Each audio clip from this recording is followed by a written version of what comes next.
We are live in 3, 2, 1. Welcome back, everybody, to another episode of Alameda's Weekly Hangover. I'm your host, Daniel Joseph Alameda of the Right Way Sports Network. Today is Tuesday, December 17th, and I'll be breaking down to you guys the week's biggest news. So much happened this week, NFL, NBA, so much good stuff, and I'm bringing to you guys in this video.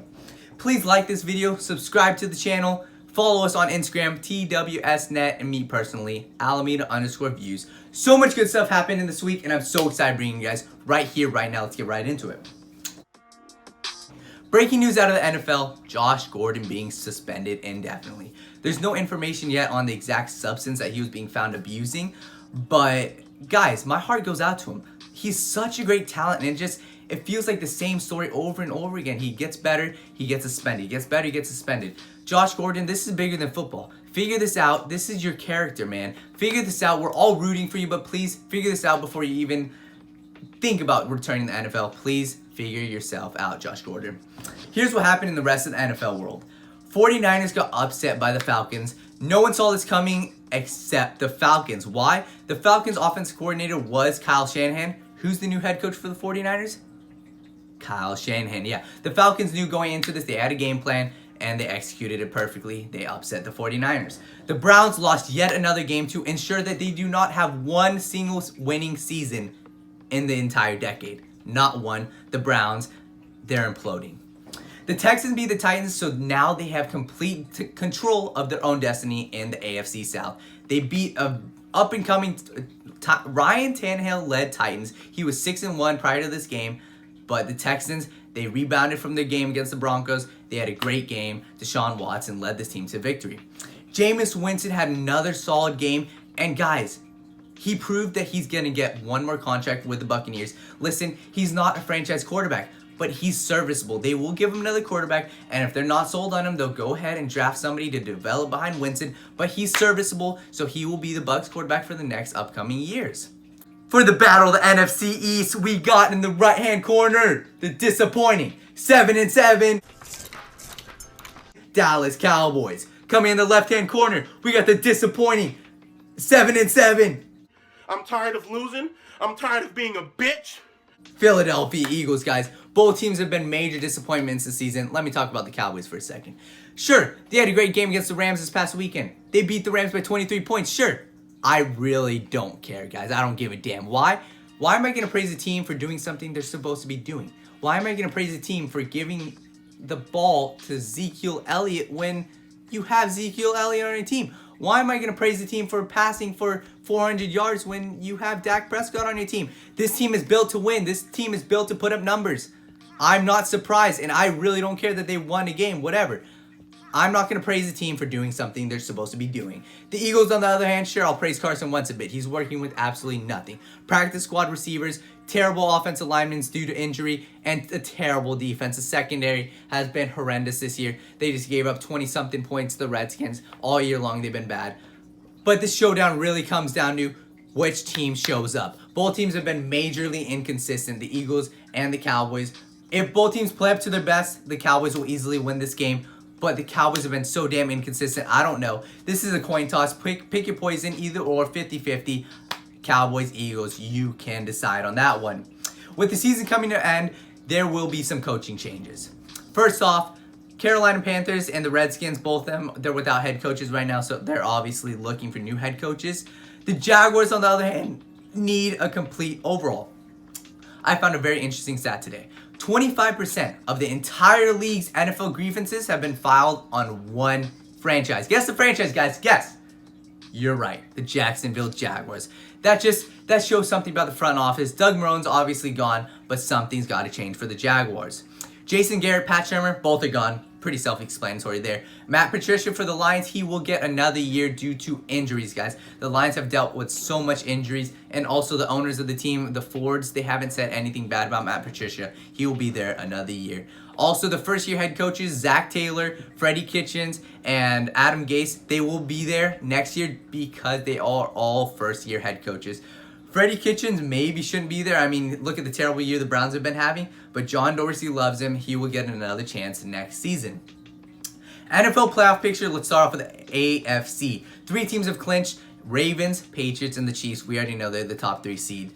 The AFC South, on the other hand, is the Texans versus Titans. The Texans control their own destiny, though. If the Texans beat the Bucks on Saturday, they are in as division winners.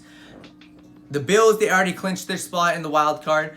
And the final spot is the Steelers or the Titans. Listen, the Steelers play the Jets, then the Ravens. Sure, you might say, the Ravens? Like, there's no way they're beating them. Hear me out. Week 17, Ravens already clinched number 1 seed. Why would they be playing Lamar Jackson? Why would they be playing their starters? So if they rest their starters on week 17 and the Steelers go into it in a must-win situation, give me the Steelers in that game. Divisional matchup, I don't care. I'm picking the Steelers in that. So if the Steelers win out, they are in. The Titans, on the other hand, need to win out, but they are playing the Saints and they're playing the Texans. So I don't know. I'm going to pick the Steelers to win the final AFC playoff spot. The NFC, on the other hand, pretty much set right now. Here's how it stands. Seahawks 1, Packers 2, Saints 3, Cowboys 4, 49ers 5, and the Vikings 6. The only 2 teams that are vying for a playoff spot are the Cowboys and the Eagles for the NFC East Championship. But besides that, the Bears just got eliminated and the Rams are pretty much as good as done. Home field advantage will be huge, but it'll all come down to week 17, guys. The 4 best teams in the division, or in the conference, are all 11-3. This comes down to week 17. Who wants it more? Who wants a home field advantage more? Week 17, we got the 49ers Seahawks. That will decide the division. That will decide who is the number 1 or 2 seed or 3 seed versus being the number 5 seed. If you're the number 5 seed, you are on the road the entire playoffs. So one of the other, the Seahawks or the 49ers, will be on the road for the entire playoffs if they make it. The Vikings versus the Packers need to win one more game and then they're pretty much in. They're playing the Lions in week 17. So, not in, they will win the division. If Packers win one more time, they clinch the division. That's it for the NFC playoffs right now. Pretty much week 17, that's going to be the huge one for home field advantage. Week 17 for the AFC, Titans versus Texans, that will be huge as well. But we're done with the NFL, on to NBA, guys, real quick. NBA awards at the moment, we got the MVP. There is Giannis, Luka, and LeBron. Besides that, there's no one else, and I will get to that in a bit. All 3 of them are having prolific seasons in the stat sheet and with their team. The reason I didn't bring up James Harden, guys, is listen, we saw this story play out last year. James Harden had an insane season last year, 36 points per game. Did he win MVP? No. How's he doing this year? Sure, he has 40-something points per game. I think that's insane. That's one of the best in NBA history. One of the highest scoring seasons in NBA history, should he keep this up. But the voters don't care. The voters are going to keep voting the team player, the Giannis, the Luka, the LeBron, the storyline. Somehow, James Harden will not get the respect he deserves. That is why I'm not considering him for MVP. He would be in my consideration, but I know for a fact he will not win this award. Most improved player is the 2 Raptors, Fred VanVleet, Pascal Siakam. Both have been absolutely insane. With the loss of Kawhi, they've needed to step up, and they have stepped up big time. The only other player that I could really consider for most improved player, Devontae Graham right now, the Hornets. The only reason is last year he was playing 14 minutes a game. This year he is up to 35 minutes a game. That's a 20-minute increase. His points per game has gone up 15 points. I mean, the guy's had an insane season this season, but still I'd rather give it to one of the Raptors players due to the fact that they were already playing high-level minutes, and now this season they've just gone this much better. Defensive Player of the Year is a 2-man race. It's Giannis versus Anthony Davis, guys. I believe Anthony Davis will win this, but it could go either way right now. Both of their teams are significantly worse on defense when they're off the court.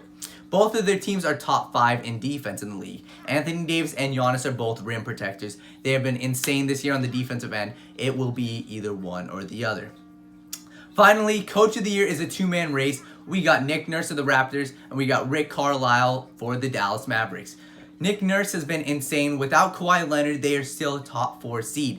They are playing with effort. They are playing with heart. They are playing as a team, and I credit this all to Nick Nurse. He won a championship last year. Did he settle? No. He is working his butt off to keep this team in prime position for the playoffs. Nick Nurse is doing great, and Rick Carlisle for the Dallas Mavericks, all credit to him. Sure, you got Luka, a potential MVP candidate, but the rest of the team isn't solid. They're not good. Like, okay, they're decent. You got Hardaway, you got Porzingis. They're decent, but this isn't a top 3 seed in the West. No, the West is supposed to be this big old good conference, But right now, the Mavericks are doing it without all this talent. Rick Carlisle, you deserve this as well. But guys, that'll do it for the weekly wrap-up. Please, please, please like this video. Share this with your homies. And guys, please remember only one way. That is the right way. Thank you guys. I am out.